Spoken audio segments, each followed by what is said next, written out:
Je suis Sylla Sow, docteur en droit international public et chercheur associé à article 19. Il faut juste rappeler d'emblée que le projet de texte qui est aujourd'hui, dans lequel portent nos discussions, n'est pas un texte qui est adopté à l'Assemblée nationale. C'est un projet de texte qui est voté en Conseil des ministres.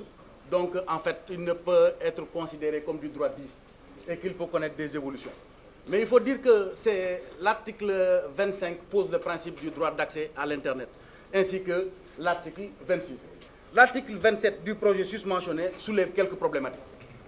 D'ailleurs, d'abord, la première problématique, c'est que la loi en question ne définit pas ce qu'on entend par mesure raisonnable de gestion du trafic.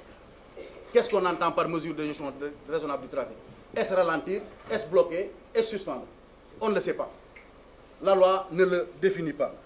Ensuite, ces mesures dites raisonnables, bien que le projet de texte précise les circonstances dans lesquelles ces mesures doivent intervenir, en ce qui concerne les fournisseurs, ces circonstances dans lesquelles ces restrictions doivent intervenir posent quelques interrogations, d'autant plus qu'ils donnent un pouvoir discrétionnaire à l'opérateur.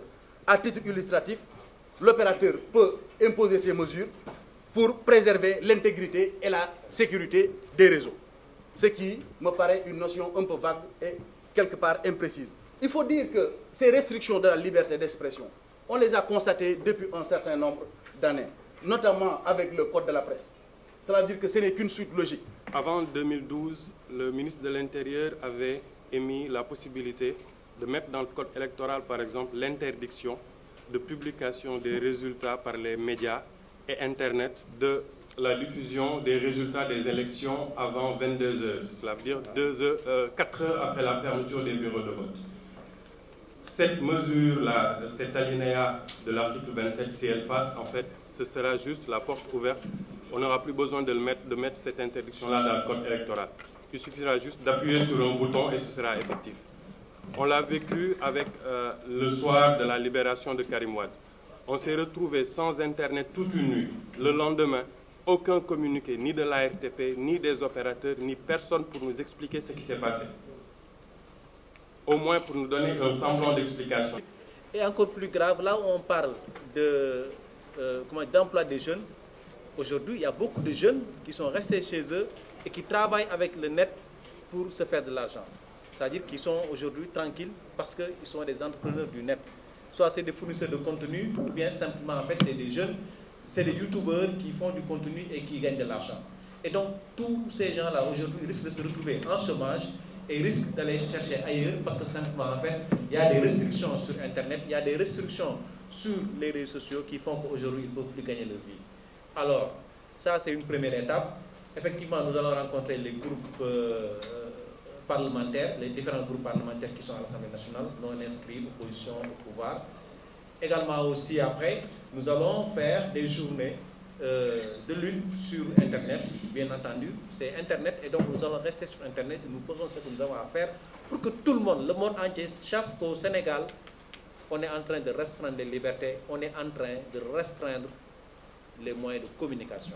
Il y a dans l'article 27 l'alinéa qui dit « L'autorité de régulation peut autoriser ou imposer toute mesure de gestion du trafic qu'elle juge utile pour notamment préserver la concurrence dans le secteur des communications électroniques et veiller au traitement équitable des services similaires. » Alors, ce qui se passe, c'est quand vous dites pour autoriser ou imposer, ça veut dire que vous donnez un quitus. Vous donnez tout simplement la possibilité aux opérateurs, sur une base légale, c'est ça où se trouve le problème. Un opérateur qui agissait ou bien qui agit de la sorte pouvait être esté en justice parce que justement, il attaque un principe fondamental qui est celui de la liberté d'expression, mais aussi celui qui est au droit de l'accès à l'information. L'accès à l'information via les nouveaux médias, parce qu'aujourd'hui, qu'on le veuille ou non, l'Internet, de manière générale, est devenu un lieu de prise de parole, au-delà d'être un lieu de vie aujourd'hui, un lieu de sociabilité numérique. Ce sont des lieux de prise de parole que nous avons investis aujourd'hui massivement. Ce sont des lieux de parole où nous partageons des informations sur l'actualité locale, nationale, internationale, mais c'est également aujourd'hui des lieux, ce sont des lieux aujourd'hui de sociabilité. Et si vous donnez la possibilité aux opérateurs de de réguler le flux sur la base de considérations qui peuvent être des considérations idéologiques ou financières, vous portez atteinte à un droit qui est un droit fondamental, le droit à la connexion, le droit à l'accès à l'information et naturellement le droit d'expression. Et ça, c'est un problème.